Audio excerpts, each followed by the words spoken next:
Gue happy banget karena akhirnya ada lagi film romance Indonesia yang bagus kayak gini. Ya, ini dia The Architecture of Love, film terbaru karya Teddy Suryatmaja yang merupakan adaptasi dari novel laris karya Ika Natasha dengan judul yang sama. Jadi film ini nyeritain tentang seorang perempuan bernama Raya yang merupakan novelis sukses yang diselingkuhi oleh suaminya dan dia memutuskan untuk pergi ke New York supaya dia bisa move on, supaya dia bisa healing, supaya dia bisa fokus lagi untuk nulis novel terbarunya. Nah, ketika di New York, dia tuh ketemu sama seorang laki-laki bernama River Yusuf yang merupakan seorang arsitek. Dan ternyata River ini juga sedang melewati masa trauma. Mereka berdua ini menurut gue dua karakter yang saling melengkapi satu sama lain. Tapi karena sama-sama berusaha untuk lepas dari masa lalu dan berusaha untuk melanjutkan masa depan gitu ya. Konfliknya itu muncul karena dua-duanya tidak berada dalam timbangan yang sama gitu. Menurut gue mereka berdua itu belum di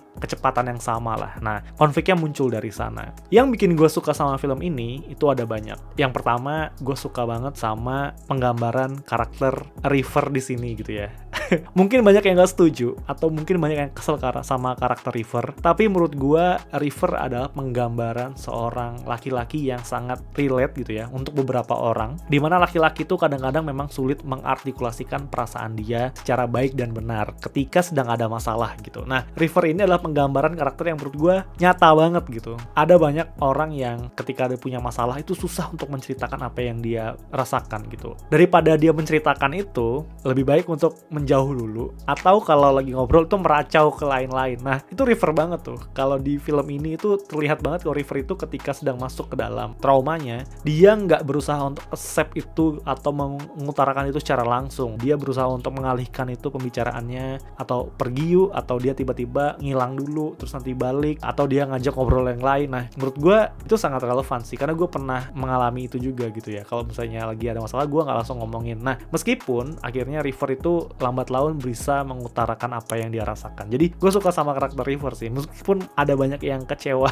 atau bukan kecewa, lebih kesel sama dia ya. Terus gue suka banget sama penggambaran kota New York yang ada di film ini. Jadi kalau beberapa film itu suka membuat sebuah setting alias lokasi itu sebagai pemanis belaka, sebagai sebuah background yang tugasnya hanya untuk memperindah visual dalam sebuah film, menurut gue The Architecture of Love ini enggak. The Architecture of Love ini bisa menempatkan New York sebagai sebuah karakter juga gitu, bukan hanya sebagai sebuah tempat yang nggak ada esensinya apa-apa. River dan Raya ini sama-sama sedang berusaha untuk masuk ke dalam dunia yang baru gitu ya, fase hidup yang baru gitu, karena sama-sama punya konflik besar gitu ya.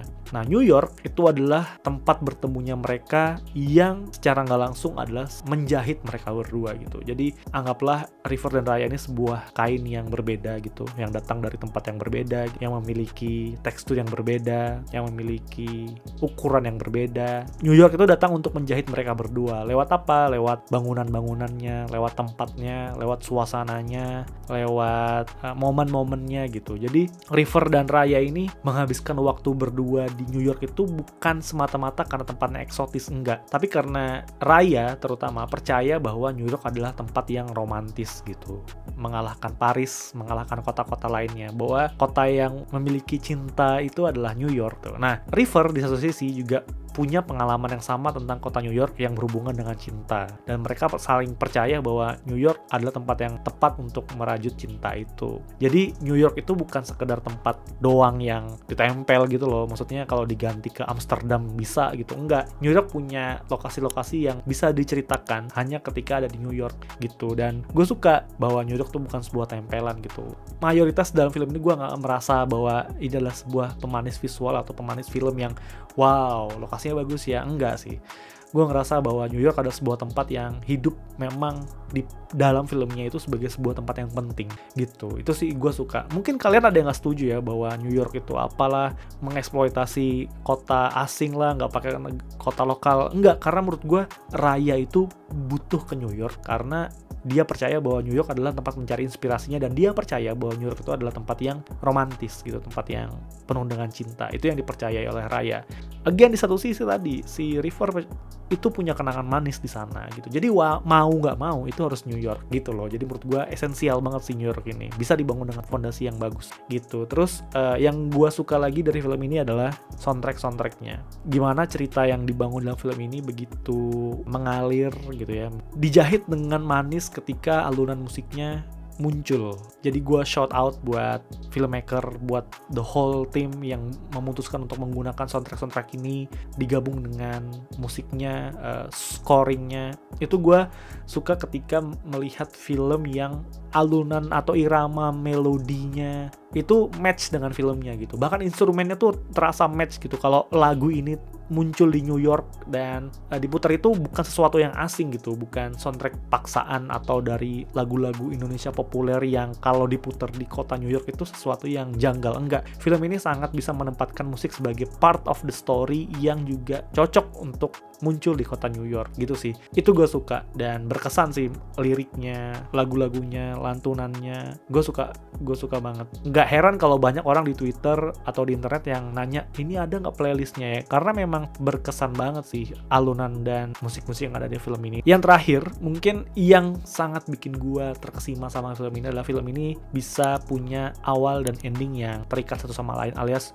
full circle. Ini mungkin agak spoiler, jadi kalau kalian belum nonton bisa di skip. Jadi kita sama-sama tahu bahwa Raya itu di awal film dibangun sebagai seorang novelis sukses yang di hari pentingnya, di hari bersejarah bagi dia, di event penting dia, itu dia justru sakit hati sesakit-sakitnya ketika mengetahui suaminya berselingkuh. Nah, di ending, setelah melewati perjalanan karakter, setelah melewati gejolak cinta, gejolak hubungan dengan River, Raya ini mendapatkan hari paling bahagianya tepat juga di event penting dia gitu, ketika dia merilis buku terbarunya, novel terbarunya. Jadi ini menurut gue sebuah film yang sangat bisa menggambarkan bahwa film itu berkembang gitu, dari sakit banget sampai bahagia banget gitu. Nah, itu tergambar banget dalam film ini. Jadi kalau kalian notice di film pertama itu ada betapa dia patah hati gitu ya ketika mengetahui bahwa suaminya berselingkuh. Di belakang dia tuh sangat happy ketika dia bisa bersatu dengan River.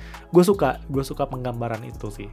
Karakter-karakter pendukung lainnya juga bagus loh. Gue suka Omar Daniel, Jerome, itu bisa mengisi ruang-ruang pengusik River ya sebagai cowok kan. Biasanya karakter cowok itu punya second lead kalau di drakor gitu ya. Nah, karakter Jerome sama Omar itu bisa mengisi itu, dan gue suka sih, bukan yang sekedar tempelan. Dan ternyata karakternya Jerome itu sangat wise. Gue suka ketika dia punya perspektif yang bagus terhadap River gitu. Menarik sih, film ini punya kesan yang bagus karena gue sempat bertanya-tanya juga kenapa adegan River gitu ya, adegan masa lalu River begitu dieksploitasi sedemikian frontal gitu ya. Gue sempat bertanya-tanya ketika nonton, ini kan terlalu menyuapi penonton gitu. Tapi ternyata setelah gue tonton, oh enggak sih, film ini bukan menyuapi penonton, tapi memang ada beberapa fondasi perasaan dan juga masa lalu River yang harus diceritakan secara utuh supaya kita bisa tahu betapa River itu berat banget melewati masa lalunya, karena